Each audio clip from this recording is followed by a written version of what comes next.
Hello everyone, I am नवीन कुमार और यहाँ पर एक कंपनी है जो कि स्टॉक मार्केट से पैसे उठाने का ट्राई कर रही है। कंपनी का जो नाम है वो है मैक्स वोल्ट एनर्जी। ये कंपनी बैटरी बनाने का काम करती है, लिथियम आयन बैटरी, जो कि टू व्हीलर, थ्री व्हीलर्स या फिर जो घरों में जो हम लोग लेड बैटरीज यूज़ करते हैं उसकी जगह जो लिथियम आयन बैटरीज हम यूज़ करें तो वो बैटरीज भी बनाती है। सो तीन कैटेगरीज के अंदर में बैटरी बनाती है आज के दिन, जिसके अलग अलग जो है एप्लीकेशंस हो सकते हैं। चाहे वो हम कैमरे के अंदर में यूज़ हो रहा हो, चाहे ड्रिलिंग मशीन में यूज़ हो रहा हो, इंडस्ट्रीज़ में यूज़ हो रहा हो, या टू व्हीलर थ्री व्हीलर तो यूज़ हो ही रहा है, घरों में बैटरी यूज़ हो रही है, तो वो बैटरी बनाने का मेन मैन्युफैक्चरर ये काम करती है। लिथियम आयन बैटरी का इनका मेन काम आज के दिन देखने को मिल रहा है। फ्यूचर के अंदर में एक्सपेंड भी कर सकती है। अगर ये कंपनी का आईपीओ की अगर बात करते हैं तो 12 से 14 फरवरी के बीच में कंपनी का आईपीओ खुलने वाला है। 180 का कट ऑफ प्राइस सेट किया, 800 का लोड साइज है, तो आपको 1,44,000 रुपये की जरूरत एटलीस्ट पड़ने वाली है। यहाँ पर 54 करोड़ रुपए उठा रही है कंपनी, जिसमें से 43 CR ही कंपनी के पास में जा रहे हैं। बाकी 10 करोड़ रुपए कंपनी के जो प्रमोटर ग्रुप के में आदमी हैं वो बेच रहे हैं। अपना सारा स्टेक ही बेच रहे हैं। प्रमोटर ग्रुप का जो बंदा बेच रहा है वो पूरा स्टेक बेच रहा है अपना। नेक्स्ट अगर यहाँ पर देखते हैं तो कंपनी की जो वैल्यू लगाई जा रही है इस आईपीओ के अंदर में, दैट इज 196 करोड़ रुपीज़। तो अच्छी खासी वैल्यू लगाई जा रही है। क्यों पैसे उठा रही है कंपनी, उसके पीछे रीज़न बताया कि हमारे पास लोन बहुत ज़्यादा हो गया है जिसको चुकाना है, और दूसरा हमारे को थोड़ी मशीनरी वगैरह जो और खरीदनी, हमें अपनी कैपेसिटी बढ़ानी है। ये मेन रीज़न इन्होंने यहाँ पर बताया है। नेक्स्ट अगर देख लेते हैं कि कंपनी जो आईपीओ लेके आ रही है उसमें जो प्रमोटर्स हैं उनके पास में आईपीओ से पहले 57% शेयर होल्डिंग थी, मालिकाना हक था कंपनी के अंदर में। After the IPO promoter and promoter group का सिर्फ 39% शेयर होल्डिंग, मालिकाना हक कंपनी में रह जाने वाला है। That's kind of negative. अब एक बार थोड़ा सा हम लेड मैनेजर की भी बात कर लेते हैं जो कंपनी को आईपीओ को लेके आ रहा है, आईपीओ लेके आने में मदद कर रहा है, जो वैल्यू लगा रहा है कंपनी को। तो यहाँ पर उनका नाम है यहाँ पर स्मार्ट होराइजन कैपिटल एडवाइजर्स। इनकी जो पास परफॉर्मेंसेज रही हैं पुराने आईपीओ जो ये लेके आए हैं उनके अंदर में, तो लिस्टिंग गेन मतलब इतना ख़राब नहीं रहा है, नेगेटिव में कोई नहीं रहा है। बाकी मोस्टली जो है इतना ज़्यादा उछाल देखने को नहीं मिला है लिस्टिंग गेन्स के अंदर में, अगर हम पहले के आईपीओ की अगर बात करते हैं तो। बाकी आईपीओ लिस्टिंग गेन और लिस्टिंग होने के बावजूद भी बाद में भी इतनी कुछ बैड परफॉर्मेंस नहीं रही है। तो that's kind of we can say कि ठीक ठाक है। यहाँ पर वैल्यू जो है ठीक ठाक लगा रहे हैं, इतना कुछ ज़्यादा क्रीम भी नहीं छोड़ रहे हैं और इतना कुछ ज़्यादा चूस भी नहीं रहे हैं इन्वेस्टर जो नया आने वाला है उसको। अब थोड़ा सा हम कंपनी के बारे में बात करें तो ये टू व्हीलर्स, जैसे हम लोग बात किया टू व्हीलर्स के बारे में, बैटरीज मेनली इनका बिकता है। अब थोड़ा सा कंपनी की आरएचपी को रीड करने की कोशिश कर लेते हैं तो वहाँ पर हमें देखने को मिल रहा है कंपनी का जो मेन इन्वेस्टर जिसका नाम है मिस्टर प्रीति गुप्ता, ये अपने 6 लाख शेयर्स बेचने की कोशिश कर रहे हैं। यहाँ पर देखने को मिल रहा है कि कंपनी कितना पैसा कहाँ खर्च करने वाली है। यहाँ पर कंपनी के पास में 6 लाख ही शेयर्स थे प्रीति गुप्ता के पास में, इसमें से 6 लाख बेच रही हैं। सो पूरा ही बेच रही हैं। कंपनी के जो मेन शेयर होल्डर हैं उनका नाम है मिस्टर भुवनेश्वर पाल सिंह, एंड यही कंपनी का मतलब कंट्रोल कर रहे हैं आज के दिन। कंपनी पे जो टैक्स रिलेटेड जरूर यहाँ पर केसेस देखने को मिल रहे हैं जिसमें 4 करोड़ रुपए तक का कंपनी को नुकसान हो सकता है। कंपनी के जो आज के दिन अगर कंपनी जब आईपीओ लेके आ रही है तो already public share holding company के अंदर में बनी हुई है। दैट मीन्स आईपीओ लेके आने से पहले इन्होंने अपने जो है शेयर्स ऑलरेडी बेचना चालू कर दिया था अनलिस्टेड मार्केट के अंदर, जिसमें 66% जो है ऑलरेडी पब्लिक शेयर होल्डर्स बैठे हुए हैं।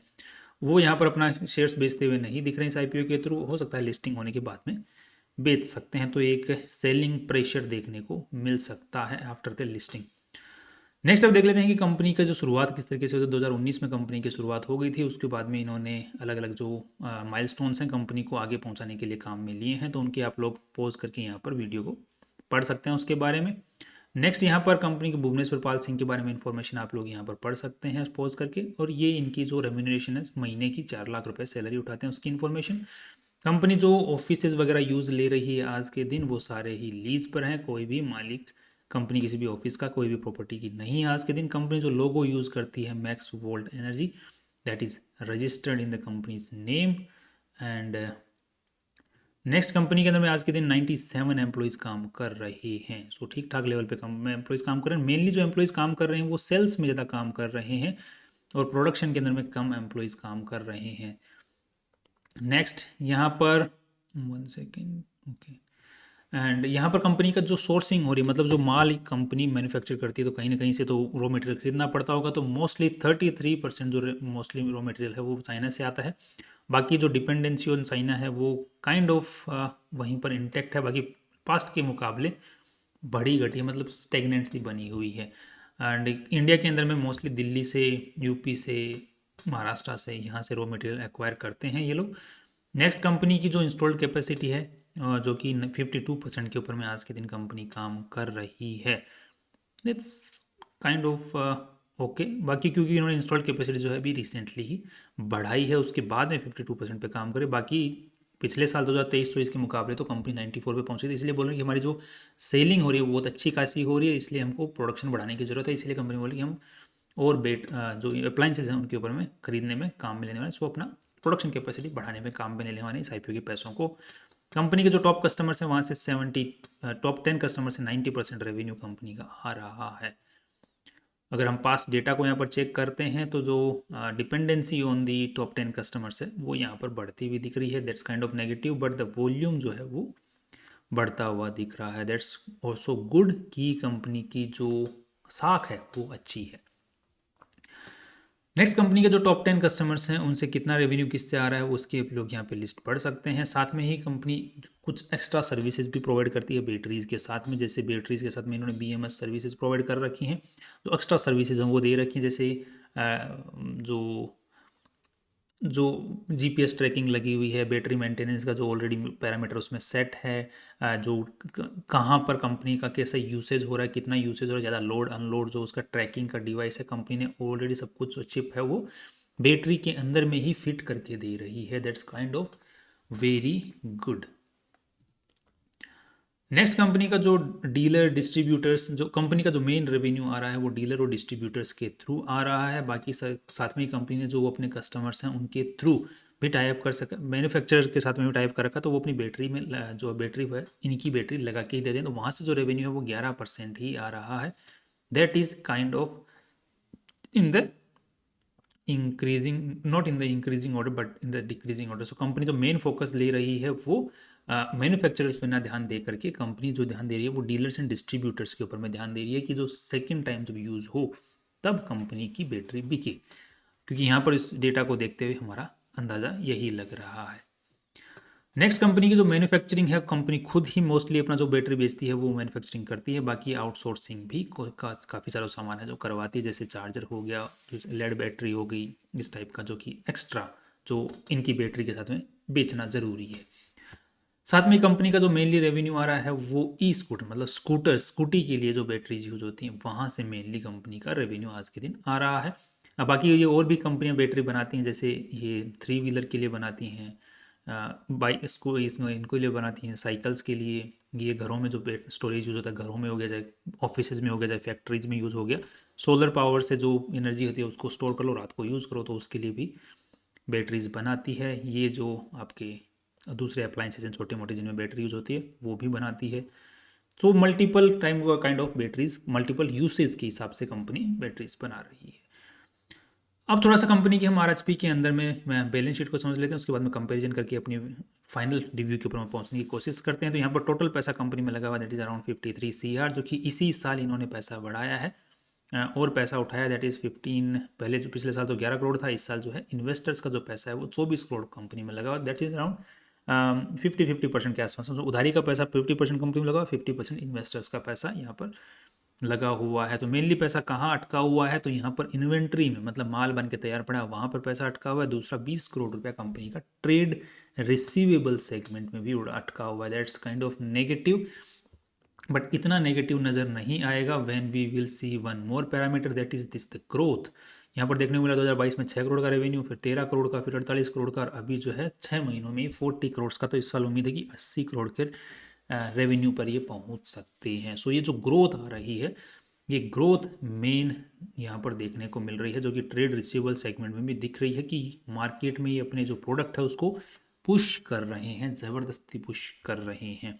और यूजुअली पुश करना भी पड़ता है बिकॉज प्लेयर्स बहुत ज़्यादा हो गए हैं इस सेगमेंट के अंदर में। नेक्स्ट, अब यहाँ पर रेवेन्यू स्ट्रक्चर को अगर हम लोग देखेंगे तो revenue is continuously increasing, company के cost of goods is also fine with aligned with the revenue. साथ में ही कंपनी के नेट प्रॉफिट्स भी ठीक ठाक बढ़ रहे हैं। सो इस साल उम्मीद है कि कंपनी 8 CR का नेट प्रॉफिट जनरेट कर सकती है। बाकी यूजुअली देखा जाए तो इस सेगमेंट में जो कंपनियां काम कर रही हैं उनके रेवेन्यूज़ के अंदर में और नेट प्रॉफिट्स के अंदर में गिरावट देखने को मिली है, जो कि ऑलरेडी लिस्टेड कंपनियां हैं, तो इसमें भी गिरावट देखने को मिल सकती है। सो हम कंजर्वेटिव लेके चल रहे हैं इस आइडिया को, तो हम 7 CR के हिसाब से इस साल 7 करोड़ का कंपनी नेट प्रॉफिट जनरेट कर लेगी। उसी के हिसाब से हम P और PB रेशियो निकालने की कोशिश करने वाले, बिकॉज जो ऑलरेडी कंपनियां काम कर रही हैं हाई एनर्जी बैटरीज की अगर हम लोग बात करते हैं यहाँ पर, तो क्वार्टर रिजल्ट अगर देखते हैं तो यहाँ पर पिछले क्वार्टर के मुकाबले कंपनी का बेकार आया है। रेवेन्यू दिसंबर के मुकाबले पिछले साल के हिसाब से भी बेकार है, नेट प्रॉफिट्स में भी बेकार गिरावट देखने को मिल रही है। हम मान के चलें जब मार्केट में और कंपनियों की गिरावट देखने को मिल रही है जिससे इसी सेगमेंट में काम कर रही, तो इनको भी देखने को मिल सकती है। तो हम थोड़ा सा कंजर्वेटिव वे में पीई पीवी रेशियो निकालने की कोशिश करेंगे, जो 7 CR से है। कैश फ्लो की बात करें तो इस टाइप की जो हाई पुश करने वाली कंपनियां होती हैं, जो नई होती हैं सेगमेंट के अंदर में, तो उनको यहाँ पर कैश फ्लो स्टेटमेंट में बहुत गिरावट देखने को मिलती है, जिसलिए इनको उधारी पे माल ज़्यादा उठाना पड़ता है। तो यहाँ पर देखने को मिल भी रहा है बैलेंस शीट के अंदर में कि जब उधारी पे पैसा जब डिस्ट्रीब्यूटर को दे रहे हैं, पैसा माल दे रहे हैं, और वो पैसा अगर दे ही नहीं रहा है, तो कंपनी को जो नया प्रोडक्ट बनाने के लिए उधारी में ही माल उठाना पड़ेगा। तो यहाँ पर वही देखने को मिल रहा है, कंपनी ने उधारी में पैसा उठा रखा है, जो कि पिछले सालों के मुकाबले बढ़ता ही जा रहा है। बाकी लोन कुछ खास कंपनी ने नहीं ले रखा है, इसीलिए कंपनी बोल रही है कि हमें लोन चुकाना है, उधारी चुकानी है, वर्किंग कैपिटल के लिए पैसा काम में लेना है, तो वो यही उधारी चुकाने में काम में आने वाला है। राइट। सो अब फाइनल जो व्यू बन रहा है उससे पहले एक बार पी और पी रेशियो निकाल लेते हैं। तो उसके लिए हमें क्या करना है, एंड कंपनी जो टोटल वैल्यू लगाई जा रही है इस आईपीओ के through, that is 196 crore, 200 crore की वैल्यू लगाई जा रही है। 7 करोड़ का हम लोग कमाई मान के चल रहे हैं इस साल कंपनी कमा लेगी। 7 14 7 21 28 का पी रेशियो निकल के आता है। 28 का पी रेशियो को अगर हम लोग अगर कंपेयर करते हैं दूसरी कंपनियों के साथ में, तो अमरा राजा बैटरीज 20 का पी रेशियो है, जो कि ऑलरेडी इस्टेब्लिश्ड ब्रांड है। ये छोटी कंपनी है, इसका जो मार्केट कैप है 64 करोड़ का ही है, तो इसका 46 का पी रेशियो, तो इसके मुकाबले अच्छी कमाई कर रही है, इसके मुकाबले भी अच्छी कमाई कर रही है।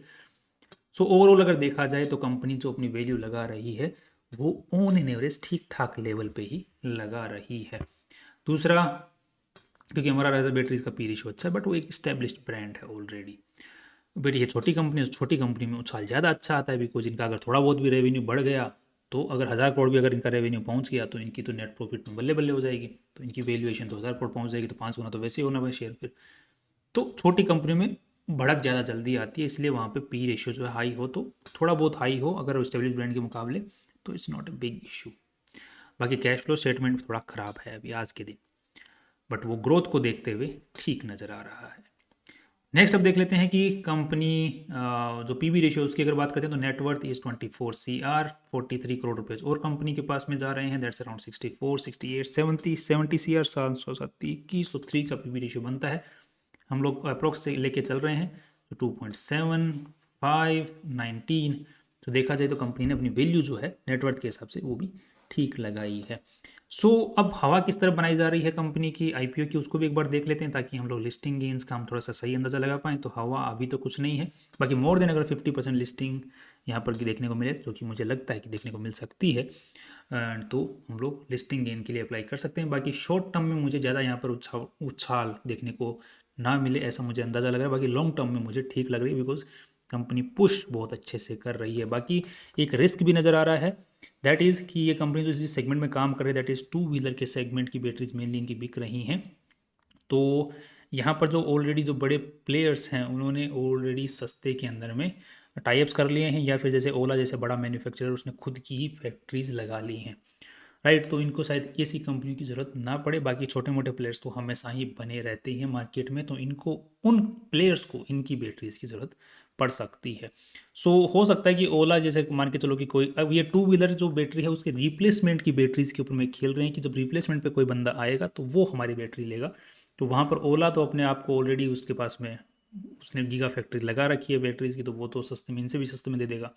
दूसरे जो प्लेयर्स हैं जो मार्केट में रहने वाले, उनके मुकाबले जो उन प्लेयर्स से ना लें, इनसे लें, तो इसके लिए इनको मैन्युफैक्चरर्स से टाइप करना पड़ेगा, जो कि थोड़ा सा उल्टा गेम खेल रहे हैं जहाँ पर, तो वो एक रिस्क देखने को मिल रहा है।